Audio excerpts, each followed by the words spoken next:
Muito bem, vamos dar início então à nossa aula número 9 de Noções de História da Igreja Católica, invocando sobre nós a presença da Santíssima Trindade e a intercessão da gloriosa e beatíssima sempre Virgem Maria, nossa mãe. Em nome do Pai, do Filho e do Espírito Santo. Amém. Ave Maria, cheia de graça, o Senhor é convosco. Bendita sois vós entre as mulheres, e bendito é o fruto do vosso ventre, Jesus. Santa Maria, Mãe de Deus, rogai por nós, pecadores, agora e na hora de nossa morte. Amém. Santa Maria, Mãe de Deus, rogai por nós. Glorioso São José, rogai por nós. Muito bem, então nesta nossa aula de número 9, nós faremos a conclusão da Idade Antiga. Nós percorremos um caminho de praticamente 7 aulas, né? Porque as 2 primeiras foram a apresentação e a introdução, mas nós percorremos o caminho de 7 aulas, nas quais nós procuramos desenvolver temas pertinentes desde a origem, né, da Igreja, fundada por Nosso Senhor Jesus Cristo, e hoje nós concluiremos então com os nossos 3 últimos temas sobre o auge da patrística, acerca da queda do Império Romano do Ocidente e sobre o desenvolvimento da civilização ocidental. Com isso, então, encerrando a Antiguidade por volta do final do século V e início do século VI, em que se inicia, então, o período da Idade Média, ao qual nós dedicaremos aproximadamente mais umas 8 aulas para tratar de toda a Idade Média. Então, vamos começar a apresentação dos nossos slides. Muito bem, então, vejamos. Iniciar o nosso compartilhamento de tela. Muito bem, muito bem. Isso então, aula 9. A Era de Ouro da Patrística. Nós vimos algumas aulas que a patrística foi um grande movimento de homens e algumas mulheres também, localizados entre o primeiro século, o final do primeiro século e até o século VIII ou IX, dependendo de alguns autores, os quais nós temos grandes santos, grandes bispos, padres, diáconos, leigos e também homens e mulheres da vida monástica que se dedicaram com a sua obra e a sua vida de defender a igreja contra os ataques heréticos, de afirmar qual é a verdadeira doutrina, qual é a doutrina apostólica, embasados, é claro, nas Sagradas Escrituras. E então eles foram essenciais na compreensão e na formulação da fé católica. Nós temos diversos padres, nós vimos alguns nomes que foram anteriores ao Concílio de Nicéia, no ano de 325, como São Inácio de Antioquia, como Clemente Romano I, como Orígenes, o Clemente de Alexandria e tantos outros, Cipriano de Cartago, Hipólito de Roma, etc. Hoje, então, vendo os padres pós-nicenos, ou seja, que vieram após o Concílio de Nicéia, nós veremos então os maiores nomes, por assim dizer, da patrística, porque estes grandes santos foram essenciais nos 4 primeiros concílios ecumênicos, que nós vimos quais são: Nicéia I, 325, Constantinopla I, 381, Éfeso, 431 e Calcedônia, 451.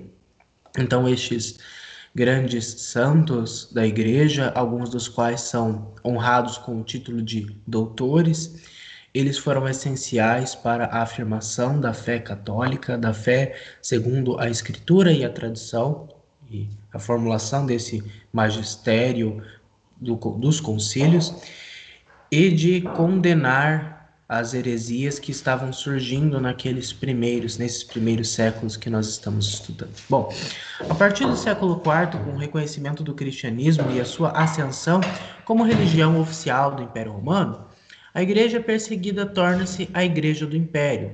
Os 4 primeiros concílios ecumênicos foram de grande importância para a Igreja e sua doutrina. Há quem compare os 4 evangelhos canônicos. Há quem os compare aos 4 evangelhos canônicos, pois seus debates e definições teológicas formam a base da fé. Então, o que nós temos? Nós temos uma mudança muito significativa da conjuntura política e administrativa da Igreja. Nós vimos nas últimas 2 aulas o Edito de Milão, de 313, e o Edito de Tessalônica, de 380. Ou, se vocês preferirem, o Edito de Constantino e o Edito de Teodósio. Primeiro, o reconhecimento do cristianismo como uma religião a ser praticada publicamente. Então, encerraram-se oficialmente as perseguições. E no segundo edito, o catolicismo romano, o cristianismo, que eram sinônimos, e de certo modo continuam sendo, foi admitido então como a religião oficial do Império Romano. E o paganismo então passou a ser perseguido. E nós temos o contexto dos 4 primeiros concílios ecumênicos que definem dogmas importantíssimos da nossa fé, como a divindade de nosso Senhor Jesus Cristo, a humanidade de nosso Senhor Jesus Cristo, a Santíssima Trindade, a divindade do Espírito Santo, a maternidade divina da Virgem Maria, a existência da única pessoa divina de nosso Senhor Jesus Cristo, composto de 2 naturezas, a natureza humana e a natureza divina. Esses 4 concílios, então, são como os 4 evangelhos canônicos. Quem diz isso é o grande Papa São Gregório Magno, que figurará nas nossas próximas aulas. Então, ele vai comparar os 4 primeiros concílios com os 4 evangelhos, os canônicos, de São Mateus, São Marcos, São Lucas e São João. Eles são como alicerces para a fé. Então, se os 4 evangelhos são o coração da Sagrada Escritura, né, como está na Verbum Domini, por exemplo, os 4 concílios são o coração do depósito da fé, né, do conjunto de verdades que nós, católicos, devemos acreditar, se nós somos realmente católicos. E esses concílios, em boa parte, nós vimos também a contribuição dos imperadores para a convocação desses concílios, né? O Constantino no primeiro, o Teodósio no segundo, o Teodósio II no terceiro concílio ecumênico e o Marciano no quarto concílio ecumênico, mas a atuação dos santos padres da Igreja nesses eventos, esses grandes eventos eclesiológicos, foram e são essenciais para nós. Então, destacam-se os padres da Igreja dos séculos IV e V, o grande auge da era patrística, que com seu saber teológico, retidão de vida, clareza expositiva, sagacidade argumentativa e solicitude pastoral, fizeram da Igreja uma instituição estabelecida, forte e crescente, em um império cada vez mais fraco e decadente. Bom, então, enquanto a Igreja se fortalece na condição de religião oficial do Império Romano, produz grandes santos, grandes pensadores, grandes sistematizadores da fé, e o cristianismo então passa a prevalecer diante dos grupos heréticos, como o dos arianistas, os arianos, como os macedonistas, como os nestorianistas, como os eutiquianos e outros hereges que foram surgindo. O império ele passa por um grande processo de decadência que nós já vimos que estava acontecendo ainda no segundo século e que foi tentado uma política de reorganização por Diocleciano, mas que acabou não funcionando muito bem. E agora, então, nós temos as invasões bárbaras, as invasões germânicas, ocorrendo maciçamente, destruindo o Império Romano do Ocidente aos poucos. Mas, enquanto isso, a Igreja cresce e o Império, então, decresce. É a época dos grandes nomes da patrística, como Santo Ambrósio de Milão e São Jerônimo de Estridão. Santo Ambrósio de Milão, ele então o grande bispo dessa arquidiocese importantíssima da Santa Igreja, que é a Arquidiocese de Milão, ele é lembrado pela história como o mestre, ou aquele que influenciou decisivamente na conversão de Santo Agostinho de Hipona. São Jerônimo de Estridão é um dos mais importantes santos padres da Igreja, e não apenas porque é um santo de devoção para mim, mas porque o seu trabalho de tradução da Sagrada Escritura é essencial. Depois nós temos Santo Agostinho de Hipona, que é certamente o nome mais conhecido entre todos eles, e o grande Papa São Leomagno de Roma, que teve uma influência decisiva no Concílio de Calcedônia. E depois nós temos no Oriente os grandes padres capadócios, São Basílio Magno, São Gregório de Nazianzo ou Nazianzeno e São Gregório de Nissa. Esses três grandes santos, chamados de os padres capadócios, eles são essenciais também para a teologia. Eles participaram do Concílio Ecumênico de Constantinopla e eles então foram muito importantes para a definição da divindade do Espírito Santo, da Santíssima Trindade e da defesa da natureza humana de nosso Senhor Jesus Cristo. Depois nós temos Santo Atanásio de Alexandria, sobre o qual nós discorremos bastante. O grande São João Crisóstomo, que também foi patriarca, né, de Constantinopla. Crisóstomo quer dizer boca de ouro, né? Criso é ouro, estoma é boca. Então, graças às suas palavras, os seus sermões magníficos, ele é chamado de o boca de o boca de ouro. Ele teve até mesmo a sua mão decepada no final da vida por defender a virgindade de Nossa Senhora e a sua maternidade divina. E quem vai ficar conhecido pela grande defesa da maternidade divina no Terceiro Concílio Ecumênico, né, no de Éfeso, foi o grande São Cirilo de Alexandria, que além do dogma da maternidade divina, ele afirma as duas naturezas em nosso Senhor Jesus Cristo, divina e humana. Bom, o Santo Agostinho é certamente o filósofo teólogo católico mais conhecido no mundo.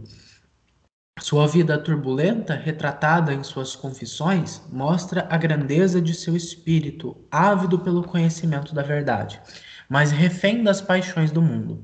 Até que, com o tempo, as orações e lágrimas da mãe, Santa Mônica, os sermões do mestre, Santo Ambrósio, e seus próprios esforços o convertem à fé. Então, Santo Agostinho é um dos maiores santos da história da Igreja. Até no livro dos santos, né, que abalaram, que mudaram o mundo, ele é o primeiro, né, o mais antigo entre eles, porque ele, de fato, é um dos pilares da fé, da teologia, da filosofia da Igreja Católica. Ele, por exemplo, com o desenvolvimento das suas obras, tanto filosóficas quanto teológicas, embora ele não tenha necessariamente essa distinção ainda nos seus escritos, mas ele contribui muito para o desenvolvimento dessas duas áreas. E, querendo ou não, todos os que vieram após ele são influenciados por ele, seja para concordar, seja para negar em partes o que ele escreveu. Lembrando sempre que ele teve a grande influência, além do seu mestre, né, Santo Ambrósio, os escritos de Orígenes. Né? Ele soube aproveitar aquilo que Orígenes e outros padres da igreja tinham escrito e desenvolveu também a sua própria concepção acerca de tantos temas importantes. As suas Confissões certamente é o livro mais conhecido e é um dos clássicos da filosofia e da teologia católica. Acho que todos deveriam ler as Confissões. Pelo menos no meu curso de filosofia, nós fomos incentivados a ler as Confissões, fizemos trabalho e o professor fez longas exposições sobre esta obra. Mas ele também tem várias outras. Ele tem os solilóquios, né, sobre a vida feliz, tem o De Magistro, né, o do mestre, qual ele trata sobre vários assuntos. Ele também tem a Cidade de Deus, que é a sua a sua obra grande, no sentido em que ele é muito lembrado por ela, por ter sido o iniciador da filosofia da história, e tem muitos comentários, comentário a Gênesis, um comentário extenso aos 150 salmos, livros sobre a graça e diversos outros livros menores, dos quais boa parte deles estão sendo publicados pela Paulus, né, na coleção patrística, e nós temos bons volumes de Santo Agostinho na coleção patrística atualmente. Acho que é o autor mais publicado pela coleção patrística, é o Santo Agostinho. Bom, então nós sabemos um pouco da sua história de vida, né, que ele era um pagão e que acaba se convertendo por volta dos seus 30 e tantos anos e depois torna-se padre e bispo de Hipona e, enfim, um grande nome da Santa Igreja. Como bispo, tornou-se um dos maiores apologetas, né, aqueles que defendem a fé contra os maniqueus, uma religião dualista, os donatistas, cismáticos e que acreditavam que a graça do sacramento depende do ministro, e os pelagianos, que acreditavam que o homem era capaz de se salvar sem a graça de Deus. Nós temos que nos situar de que Santo Agostinho é um bispo do norte da África, então ele é um africano. E aquela região tem a grande influência de Cartago, né, do bispo de Cartago, como vimos a figura do grande São Cipriano de Cartago, né, no século III. Então, nós temos Santo Agostinho localizado nessa porção da igreja no norte da África, o qual estava realizando muitos sínodos regionais para definição de questões muito importantes. E Santo Agostinho participou desses sínodos regionais em Cartago também. E lá ele combateu o maniqueísmo, ele foi maniqueísta.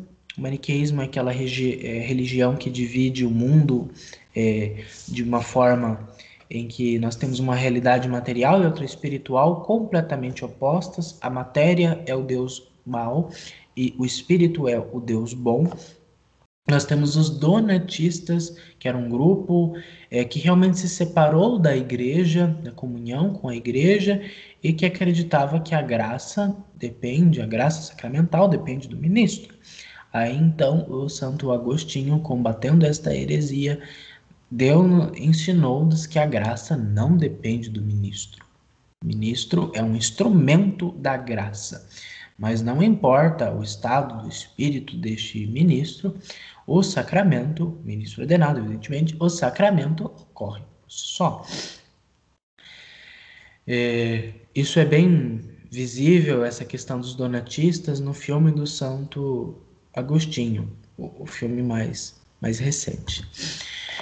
E os pelagianos, então, estes deram muito trabalho porque eles acreditavam que o homem era capaz de salvar sem a graça de Deus. Então, pelos nossos esforços, pelas nossas obras, pelo nosso mérito, nós conseguimos então alcançar a salvação. Aí Santo Agostinho vai evidenciar o papel da fé para a salvação, mas muito mais o papel de Deus, que na sua infinita bondade e misericórdia quer nos salvar, e a nossa fé é uma resposta a esse desejo de Deus que quer nos salvar, e aqui é claro que tem que se traduzir na nossa vida cristã, evidentemente. O que infelizmente muitos teólogos séculos depois interpretaram Santo Agostinho de uma forma bastante equivocada e acabaram então defendendo uma coisa chamada sola fide, que nós veremos daqui a algum tempo.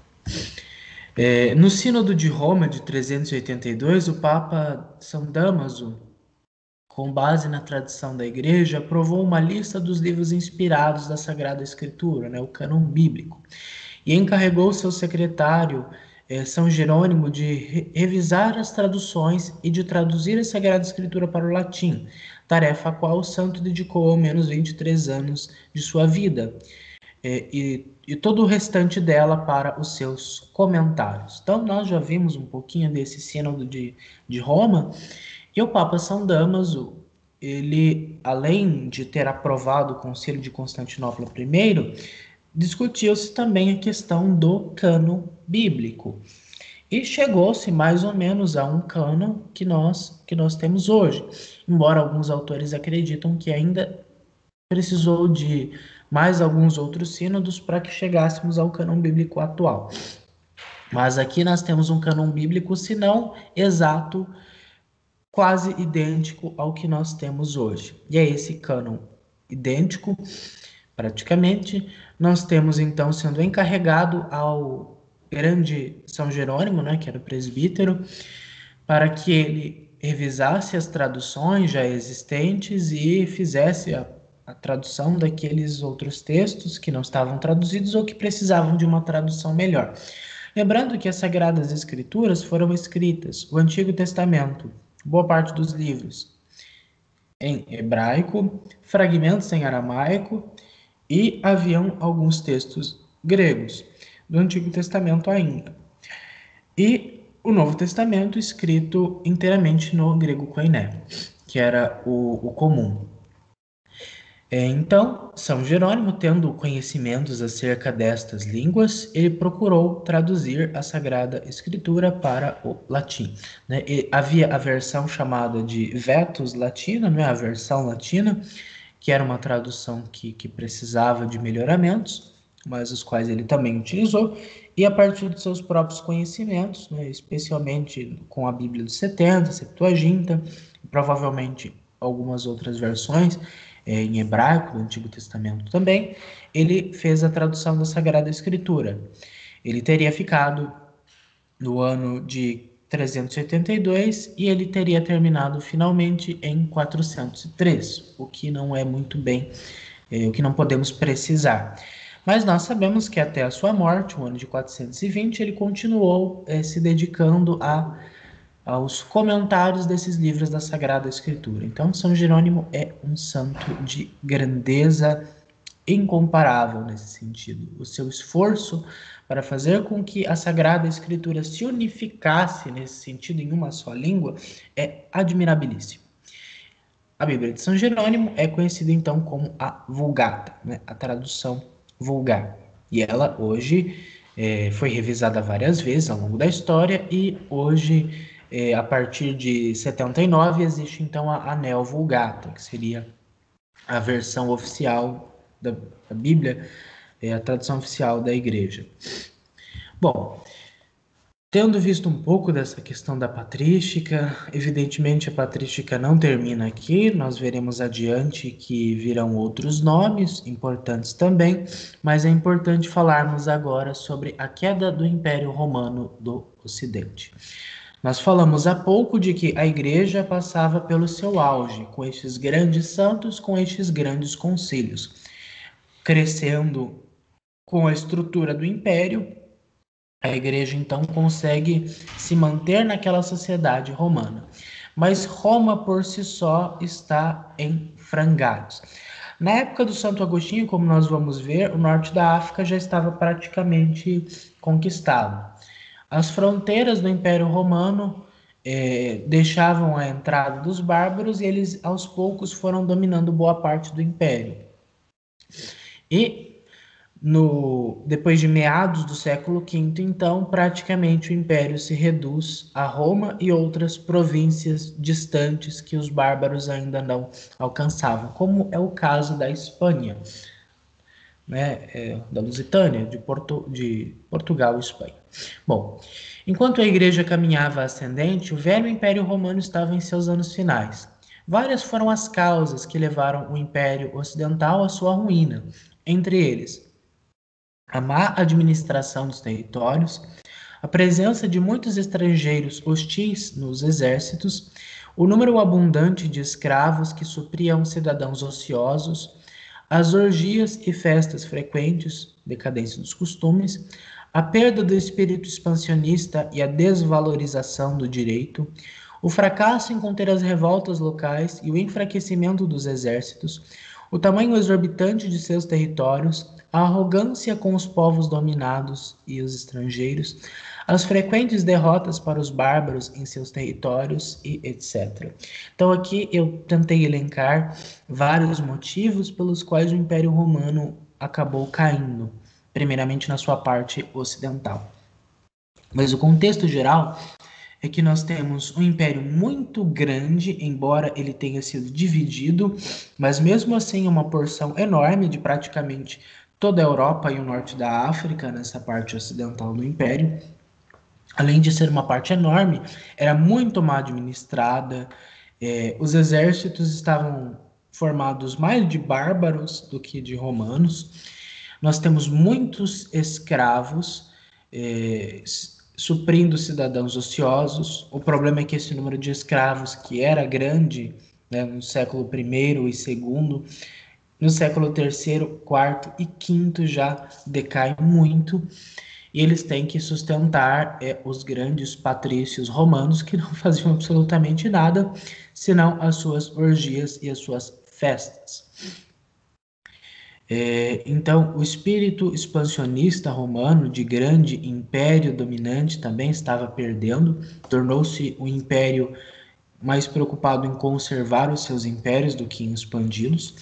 O direito, que é talvez a grande contribuição dos romanos, além do latim, é claro, uma das grandes contribuições romanas, estava muito desvalorizado. E as revoltas, as diversas revoltas locais de bárbaros que não queriam aceitar o domínio romano. E os exércitos já não tinham mais força para conter as invasões. Os territórios eram muito grandes, como já disse, e os romanos eram extremamente arrogantes. Eles se acreditavam como os donos do mundo, aqueles que possuem a cultura, os civilizados, aqueles que realmente são inteligentes e têm a virtude, etc. E os estrangeiros, os bárbaros, são ignorantes, são arrogantes. Bárbaro é tudo aquilo que não é romano. E as derrotas nos territórios bárbaros. Então, os romanos tentaram até expandir os domínios do império, mas chegou num ponto em que eles já não conseguiam avançar e nem conseguiam mais defender os seus territórios, mas estavam perdendo paulatinamente. Enquanto o império está em ruínas, o que acontece? Os pagãos culpam o cristianismo pelo enfraquecimento do império. Mas Santo Agostinho, na Cidade de Deus, prova que o motivo da queda de Roma, que já estava acontecendo no norte da África, onde Santo Agostinho vivia, é culpa dos próprios romanos, de sua má conduta e da preferência pela cidade dos homens. Os cristãos construíam a cidade de Deus, formada por aqueles que amam a Deus a desprezo de si mesmos e se salvam, e os romanos a cidade dos homens, que amam a si mesmos a desprezo de Deus e se condenam. Então, nessa obra, Santo Agostinho faz essa distinção entre um reino espiritual, a cidade de Deus, e um reino material, um reino temporal, a cidade dos homens. Na cidade de Deus, os homens amam a Deus a desprezo de si mesmos, e na cidade dos homens, eles amam a si mesmos a desprezo de Deus. Aqueles que constroem um reino nesta terra estão fadados a eventualmente perderem os seus territórios, perderem as suas esperanças. Mas aqueles que constroem o reino dos céus, eles então têm um reino para além deste mundo, como disse nosso Senhor Jesus Cristo, como nós ouvimos no Evangelho de ontem, né? Onde está o teu tesouro, ali estará o seu coração. O tesouro dos cristãos não estava em Roma, não estava no império, mas estava na eternidade, o qual a igreja é o reino, é a construção deste reino que se concretiza na eternidade. Mas os romanos então queriam um reino humano e acabaram então perdendo este reino, porque o tesouro deles, o coração deles estava onde o ladrão rouba e a traça corrói, e a ferrugem corrói, como nós vimos no Evangelho. Bom, acerca então dos bárbaros, falaremos mais sobre eles na próxima aula, mas quem são estes bárbaros? As distantes províncias, cada vez menos socorridas pelas legiões romanas, já esfaceladas, acabaram tomadas do império uma após outra pelos povos bárbaros. Hoje em dia já não é muito bom chamar esses povos de bárbaros, porque nós sabemos que eles não podem ser classificados com este adjetivo, porque nós temos muitos povos diferentes, alguns bem mais civilizados que outros, é claro, alguns bem mais organizados, alguns que se converteram mais facilmente, outros de modo mais difícil. Esses povos são comumente chamados de germânicos, porque o limite do Império Romano era mais ou menos a partir, né, da Alemanha, Polônia, Rússia, esses povos que eram desconhecidos e eram depreciados pelos romanos. Depois nós veremos outros povos que também foram submissos aos romanos e acabaram alcançando a sua liberdade, e outros que imigraram para essas regiões do império e acabaram construindo então os seus reinos. O mais poderoso deles era o rei Odoacro, um soldado romano de origem bárbara que em 476 depôs o jovem e fraco Rômulo Augusto. Curiosamente, o nome do primeiro rei de Roma em 756, e tomou o seu trono. Bom, então, nós dissemos que houve um momento em que o exército, as legiões, estavam formadas mais por bárbaros do que por cristãos, aliás, do que por romanos, né? Então, um soldado chamado Odoacro, de origem bárbara, que alcançou o controle de várias legiões, etc., ele foi aquele que em 476 acabou com o Império Romano do Ocidente, depondo o Rômulo Augusto, que foi o último imperador de Roma. Então, eles... E vejam só que detalhe curioso, o primeiro rei foi Rômulo, né? Lembram daquela história, da lenda da fundação de Roma, Rômulo e Remo, a loba Capitolina, etc. Um irmão mata o outro, assume o trono, depois tem o rapto das Sabinas. É uma história interessantíssima, e que nós vamos tentar retomar um pouquinho ao final desse tópico. Bom, este Odoacro alcançou o poder depondo Rômulo Augusto, que era um jovem. Mas em 493 ele perdeu o seu trono para Teodorico, que já era um bárbaro, um germânico mesmo, que não pertencia ao exército. Ele era então da tribo ou do grupo ou da nação dos vândalos, que assumiu o seu lugar. Eles eram chamados de vândalos porque eles praticavam o vandalismo, né, que era a depredação, a destruição, a chacina, os espólios, etc. Eles varriam por onde eles passavam. Enquanto isso, o imperador Zenão do Oriente decidiu não intervir na situação. Ao invés disso, resolveu negociar com os bárbaros germânicos para manter o seu poder. Então, enquanto o Rômulo Augusto, jovem Rômulo Augusto, foi deposto, o Zenão, que era imperador do Oriente, resolveu não mandar um exército para ajudar o seu colega ocidental. Por quê?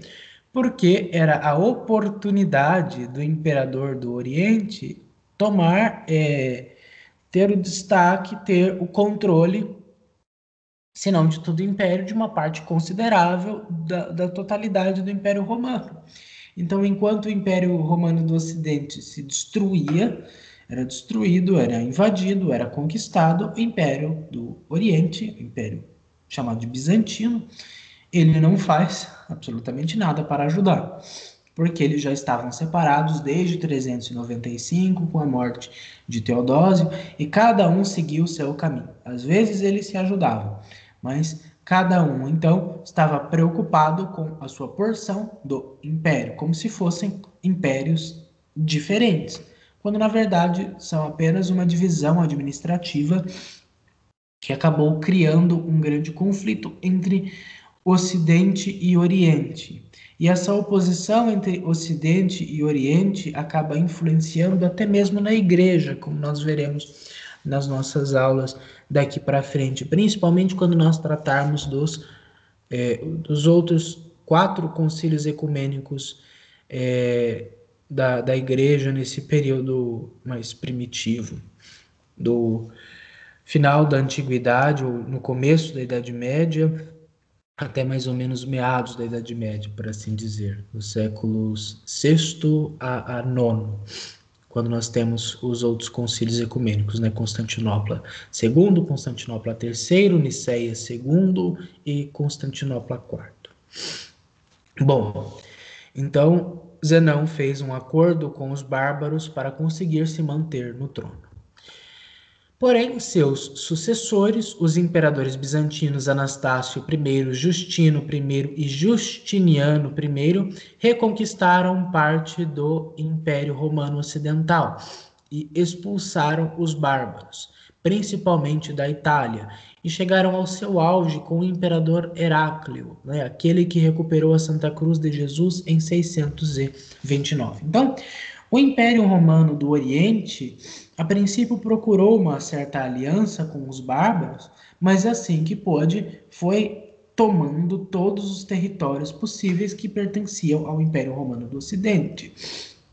Então, eles vão tomar a Península Itálica praticamente inteira, eles vão avançar na Europa, no norte da África, principalmente, e vão tentando manter esses territórios sob a influência do Império Bizantino, mas principalmente com esses 4 imperadores, Anastácio, Justino, Justiniano e Heráclio, né, que são grandes imperadores. Justiniano certamente é o mais conhecido, né, aquele do Codex Iuris Civilis, né, que é o homem, o imperador que reformulou, né, o direito romano, etc. Enfim. E o Heráclio, aquele que recuperou a Santa Cruz. Por isso que a festa da exaltação da Santa Cruz acontece todos os anos, né, graças a este fato de que o imperador bizantino Heráclio recuperou a Cruz do Senhor. Mas depois disso se veem cada vez mais encurralados pelos islâmicos expansionistas. Então eles conseguem derrotar os bárbaros em boa parte dos territórios, não tantos, mas em parte significativa, mas o que acontece do século VII, surge o islamismo e eles então vão invadindo toda aquela região. E eles vão, então, também tomando conta do Império Bizantino, pouco a pouco, até a dissolução do Império Bizantino, Império Romano do Oriente, no século XV. Resumindo, o Império Ocidental cai e o Império Oriental segue seu caminho. Então, o legado de Roma, praticamente, então, vai para o Oriente. Nós temos Roma surgindo em 756 ou 53, alguns, com Rômulo Augusto. E nós temos até o ano de 509 uma monarquia, nós temos reis de Roma, né? Até que o Tarquínio Soberbo é deposto em 509 a.C., e então Brutus e outros formam a República Romana, que vai do ano de 509 a.C. até 27 a.C.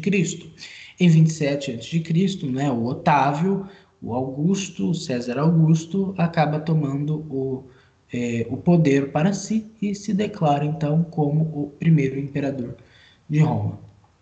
E desde então os imperadores vão governando todo aquele território, até que no século IV ocorre a divisão oficialmente de Império Romano do Ocidente e Império Romano do Oriente, e o Império Romano do Ocidente cai em 476 depois de Cristo. Então, após mais de 500 anos de império no Ocidente, este império cai e o Oriente, então, vai durar por mais 1000 anos.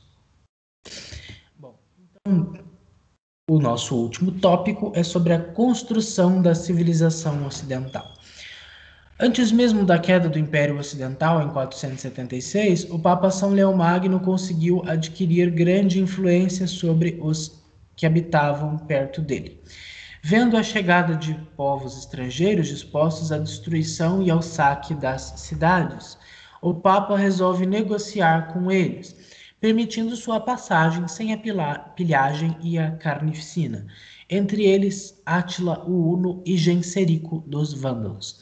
A partir daí, os bispos passam a atuar como negociadores entre o povo local e os bárbaros, apesar de alguns martírios. Então, a igreja resolve adotar uma postura diferente com relação aos bárbaros. Ela, é claro que a igreja não tem exércitos naquela época, mas ela vai procurar então, ao invés de repelir, ao invés de incitar o povo contra os bárbaros, ela vai procurar então negociar com esses bárbaros. Por quê? Porque eles estavam dispostos a arrasar tudo, a acabar com as igrejas e a matar a população, a qual incluíam os cristãos.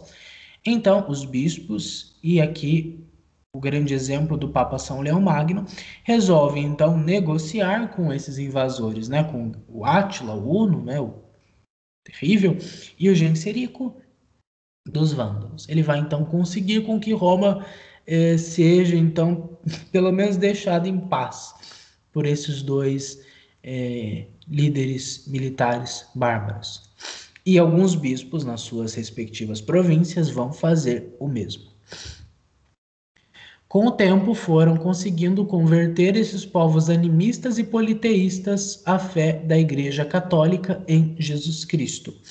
Roma havia conseguido unir boa parte do Ocidente e do Oriente até então conhecidos. Com o desaparecimento de sua instituição no Ocidente, a tendência seria o completo aniquilamento de tudo que os romanos tinham construído por mais de um milênio nas mãos dos povos bárbaros. Então, vejam bem, a igreja foi negociando com estes povos e com o tempo passou a convertê-los, a tornar estes povos católicos, cristãos. Roma, que havia dominado boa parte do mundo conhecido, com a queda do Império Ocidental, o que estava fadado a acontecer? Bom, a destruição de todas as cidades, livros queimados, estátuas queimadas, templos queimados, enfim, uma carnificina geral da população, enfim, um arrasamento completo de toda aquela grande civilização que já durava milênios e milênios. Então, 1.100, 1.200 anos seriam perdidos com toda esta destruição, com esta queda do Império Romano do Ocidente. E não sobrou mais nenhuma instituição para assegurar a unidade dessas províncias. A única coisa que resistiu à queda do Império Romano foi a Igreja Católica. A Igreja Católica permaneceu firme. O Papa não fugiu de Roma e foi para outro lugar. Os bispos não fugiram das suas dioceses, das suas sedes e foram para outros lugares, mas eles continuaram. Alguns foram mortos? Sim, de fato, alguns foram mortos. Bispos, padres, leigos, etc. Entretanto, com o tempo, estes bispos conseguiram ir dobrando o espírito bélico desses germânicos, desses bárbaros, e foram convertendo-os. Além disso, foi responsável por preservar a cultura romana, seu direito, sua língua latina, sua oratória, seu espírito cosmopolita e etc. Então, o Império Romano sumiu. O que havia de bom no Império Romano, né, como a sua cultura, o seu direito, o latim, a filosofia, a oratória,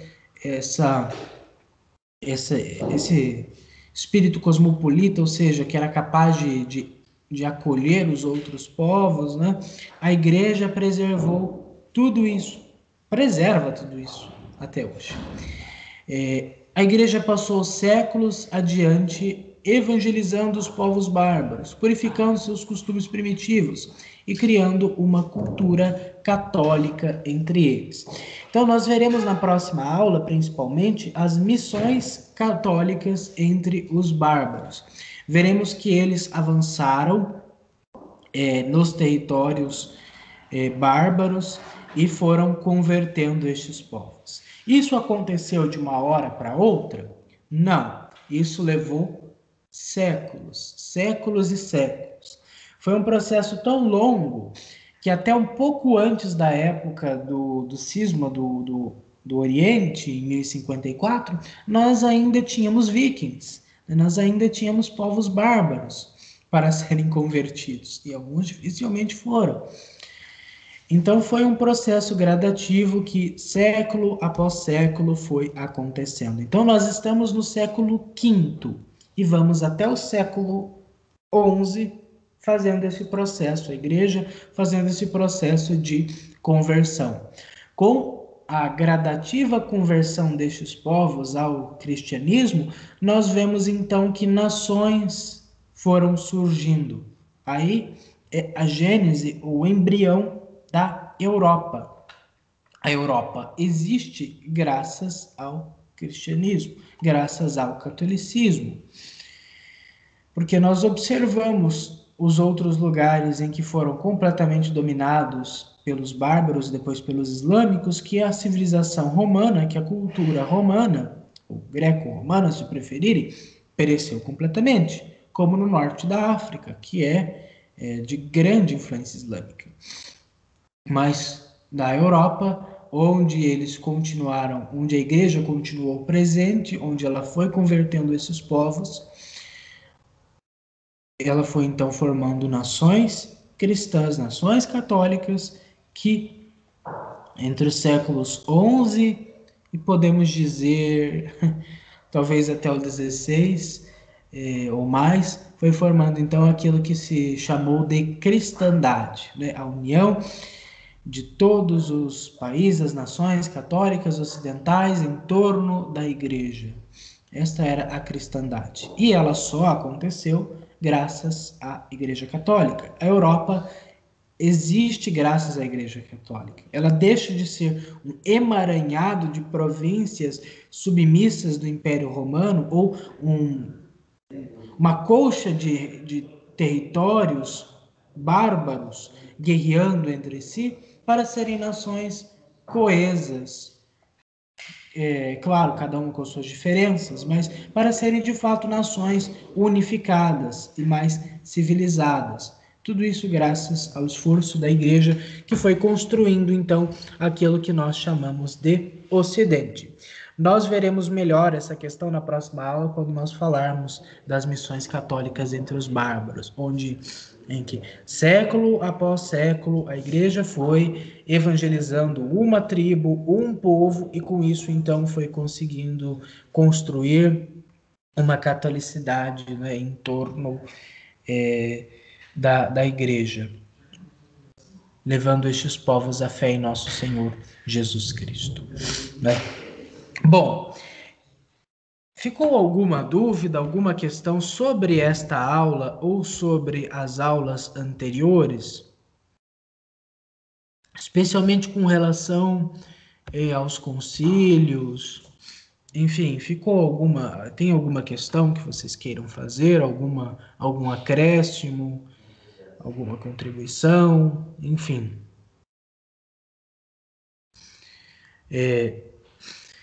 Eu tenho a consciência de que eu deixei de falar de muitos temas muito importantes nesta antiguidade e que eu preferi optar por esse esquema didático que nós usamos no ensino médio, que não é muito bem assim, não é o melhor para o nosso estudo da história da igreja, né? Existem outros. Eu coloquei uma divisão, né, de história da igreja, como vocês viram lá, né? Enfim. Mas eu espero que tenha ficado tudo claro para todos vocês. Eu quero avisá-los, para aqueles que aqui estão e para os outros que nos assistirão posteriormente, que eu vou então aplicar uma segunda avaliação com vocês. Não é uma prova. Então, eu atribuo uma pontuação nessa avaliação e que eu fiquei muito feliz com as respostas que vocês deram na primeira avaliação. E eu vejo que o aproveitamento do conteúdo tem sido muito bem feito por cada um de vocês, fiquei muito contente. E eu espero então que nós também tenhamos um aproveitamento dessas últimas aulas, né? Então, nós fizemos, eu acho que a avaliação da aula 1 a 5, e agora então faremos da aula 6 a 9. Evidentemente, sei que alguns não fizeram a primeira avaliação, não puderam, etc., e que algumas pessoas entraram depois. Então, eu vou reformular esta segunda avaliação para conter toda a antiguidade, a introdução e a antiguidade. Então, vai ser uma avaliação, talvez com umas 10 perguntas, assim, mas 10 perguntas muito simples. A maior parte delas são questões objetivas que você vai ter que assinalar apenas. Tudo isso para saber o que vocês têm retido do nosso conteúdo, né, da nossa exposição. E eu espero que todos também estejam lendo o livro da Zaira Cantanhede, né? A Pequena História da Igreja. Não é porque eu deixei de falar as páginas que já não é mais necessário lê-lo. Não, é necessário sim ler o livro da Zaira Cantanhede sobre a Pequena História da Igreja, porque eu acredito que é um livro muito fácil, muito simples e que dá noções e que dá uma base para que as nossas aulas tenham um aproveitamento maior, para que nós não abordemos um assunto sem nenhum conhecimento sobre ele. Para aqueles que já têm um conhecimento, então a Zaira acrescenta muitas informações, mas para aqueles que não têm, é muito interessante que façam essa leitura prévia e que está indicada lá no nosso plano de aulas, né? Quais são as leituras que precisam ser feitas antes de cada aula. Para aqueles que estão preocupados ou que gostam de datas, eu deixei as datas no plano de ensino. Então, nós temos 72 temas, nós trabalhamos mais ou menos 3 cada aula. Nós temos 72 temas. E em frente a cada tema, eu deixei todas as datas referentes a cada assunto. Então, quem quiser ter uma noção dessas datas, se organizar melhor cronologicamente, pegue lá no plano de ensino. No plano de aulas estão as páginas do livro da Zaira Cantanhede. E quem não tem este livro, a Pequena História da Igreja, por favor, me procure no grupo, no canal do YouTube, faça o seu comentário. Se você quiser que eu lhe mande este livro, eu lhe mandarei com prazer, assim como o plano de aulas também e o plano de ensino. No mais, o que eu queria comentar com todos vocês é agradecer àqueles que perseveraram até aqui. Nós já fizemos uma caminhada boa, nós já falamos sobre muitos conteúdos, muitos títulos, muitos assuntos interessantes com a graça de Deus. E agradeço a todos vocês que estiveram acompanhando, que acompanharão estas aulas, e eu espero que tenha servido até o presente momento para compreender esse período da antiguidade. Eu peço desculpas por eventuais falhas com relação à compreensão destes 5 primeiros séculos da Igreja e com temas que eu infelizmente não pude tratar ou discorrer melhor, e que na Idade Média eu espero que nós todos aumentemos a nossa compreensão sobre esse período histórico que é o mais incompreendido de todos, que é tão incompreendido que inclusive tem um nome que não merece, que é médio, né? Que é medíocre, que é meia boca, é isso que quer dizer, né? O medieval, quando não é chamado de Idade das Trevas, mas isso é assunto posterior. Bom, eu espero que vocês também tenham entrado em contato com alguma coisa da bibliografia complementar que eu mando para vocês após cada aula. Hoje, inclusive, eu vou mandar a leitura complementar da aula 8 e desta aula a 9. Né? Então, eu vou mandar, sugerir para vocês a leitura, então, das Confissões de Santo Agostinho. Né? Eu tenho em PDF as Confissões de Santo Agostinho, então eu vou mandar para que vocês possam compreender melhor este período histórico, né? Já que Santo Agostinho presenciou a queda do Império Romano do Ocidente na sua própria província, na sua própria região, no norte da África. Então, ele foi testemunha ocular de todos esses acontecimentos relacionados à queda do Império e a influência da Igreja, a importância da Igreja para que tudo não sucumbisse diante desses invasores que destruíram o Império. A Igreja não é a continuidade do Império Romano. Não. A Igreja é a continuidade histórica da missão salvífica de nosso Senhor Jesus Cristo, confiada aos apóstolos e primeiros discípulos até o presente momento. Se a Igreja fosse tão dependente de Roma, como alguns dizem, a Igreja teria deixado de existir já há muitos séculos. Mas a Igreja sobreviveu a Roma.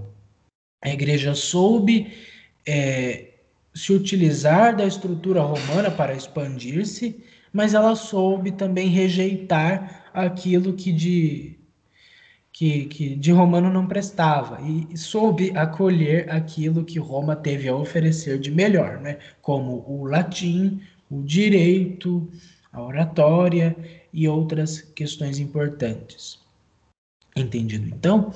Então vamos concluir esta nossa aula número 9, novamente pedindo a intercessão da Virgem Maria, recorrendo também ao nosso anjo da guarda, a fim de que nos proteja. Tomemos todos cuidado com a Covid-19 e que Deus possa guardar a cada um de nós, as nossas famílias, estudos, trabalhos, nossas intenções, o Santo Padre, o Papa, nossos pastores, os bispos, nossos párocos, nossos diáconos religiosos, os seminaristas, como eu, os leigos e leigas, como todos nós, principalmente os pais e mães de família, e que a graça de Deus esteja sempre conosco. A vossa proteção recorremos, Santa Mãe de Deus. Não desprezeis as nossas súplicas em nossas necessidades, mas livrai-nos sempre de todos os perigos, ó Virgem gloriosa e bendita. Santo anjo do Senhor, meu zeloso e guardador, se a ti me confiou a piedade divina, sempre rege-me, guarda-me, governa-me, ilumina-me. Amém.